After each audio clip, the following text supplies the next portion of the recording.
থাকবেন। শিক্ষা প্রতিষ্ঠান সমূহের সকল কার্যক্রম অনির্দিষ্টকালের জন্য বন্ধ থাকবে। প্রবাসীরা ব্যাংকিং চ্যানেলেও কোন প্রকার রেমিটেন্স পাঠাবেন না।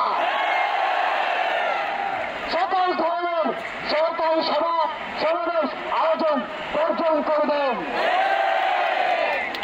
বন্দরের কর্মীরা তাদের চোখ দেবেন না, কোন মালামাল খালাস হবে না। দেশের সকল কলকারখানা চলবে না, দেশের কোন গার্মেন্টস তার কার্যক্রম চালাবে না। এই সরকারের পতন না হওয়া পর্যন্ত গণপরিবহন বন্ধ থাকবে।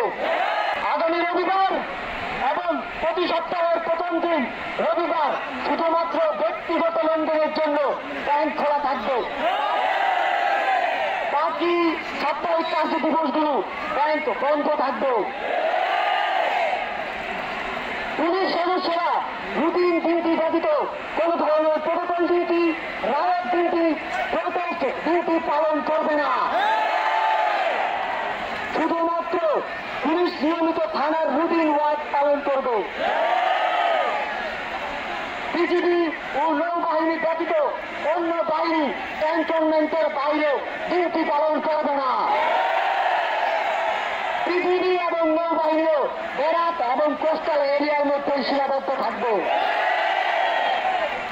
আমরা সচিবালয়ে যাবেন না।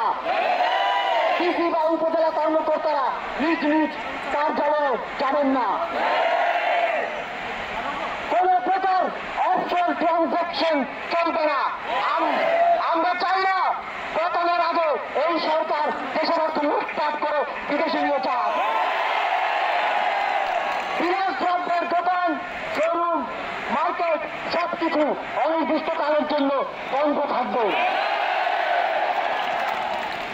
আমাদের অসহযোগ আন্দোলনের আওতামুক্ত থাকবে হাসপাতাল, ফার্মেসি, জরুরি পরিবহন সেবা যেমন ঔষধ ও চিকিৎসা সরঞ্জাম পরিবহন, অ্যাম্বুলেন্স সেবা, ফায়ার সার্ভিস, গণমাধ্যম, নিত্য প্রয়োজনীয় দ্রব্য পরিবহন, জরুরি ইন্টারনেট সেবা, জরুরি ত্রাণ সহায়তা এবং এই খাতে কর্তব্যরত কর্মচারী এবং কর্মকর্তাবৃন্দ।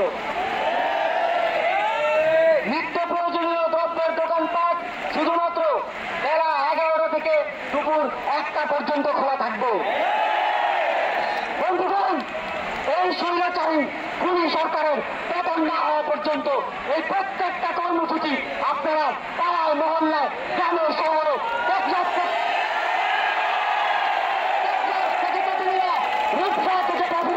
বাস্তবায়ন করার দায়িত্ব নেবেন। আপনারা কি সেই দায়িত্ব নিচ্ছেন? দায়িত্ব নেবেন, হাত করেন। যতদিন পতন না হবে ততদিন আমরা এই সরকারের সাথে সম্পূর্ণ নন কোঅপারেশন অসহযোগ ঘোষণা করছি। অসহযোগের পাশাপাশি বিক্ষোভ মিছিল সমাবেশ করে আপনারা সারা দেশে এই আন্দোলনকে জাগ্রত রাখবেন।